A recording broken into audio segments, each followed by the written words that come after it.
আজকে আলোচনার বিষয় ক্রান্তীয় ঘূর্ণবাতের বিভিন্ন নাম ও উৎপত্তি স্থল। হ্যারিকেন। হ্যারিকেন ক্যারিবিয়ান সাগর বা ক্যারিবিয়ান দ্বীপপুঞ্জের পার্শ্ববর্তী অঞ্চলে অর্থাৎ পশ্চিম ভারতীয় দ্বীপপুঞ্জের যে ঘূর্ণবাতের সৃষ্টি হয়, ক্রান্তীয় ঘূর্ণবাতের সৃষ্টি হয়, তাকে বলা হয় হ্যারিকেন।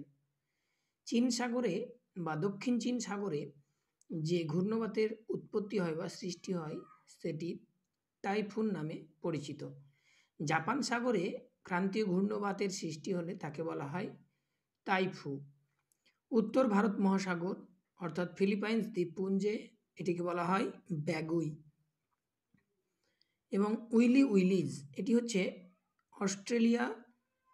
অস্ট্রেলিয়ায় ক্রান্তীয় ঘূর্ণবাত সৃষ্টি হলে অর্থাৎ দক্ষিণ ভারত মহাসাগরে ক্রান্তীয় ঘূর্ণবাতকে বলা হয় উইলি উইলিজ।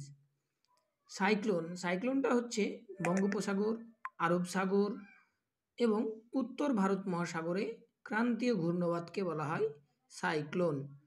টর্নেডো হচ্ছে পশ্চিম আটলান্টিক মহাসাগর অর্থাৎ মিসিসিপি নদীর মোহনা অঞ্চলে যে ক্রান্তীয় ঘূর্ণবাতের সৃষ্টি হয় সেটি টর্নেডো নামে পরিচিত।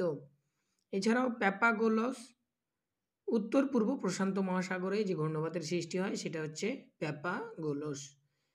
মাদাগাস্কার অঞ্চলে যে ক্রান্তীয় ঘূর্ণবাতের সৃষ্টি হয় সেটাকে বলা হয় ট্রোভাডোজ। এছাড়াও পশ্চিম আটলান্টিক বা মেক্সিকো উপকূল বরাবর যে ক্রান্তীয় ঘূর্ণবাতের সৃষ্টি হয় সেটাকে বলা হয় ক্যাটারিনা রিটা।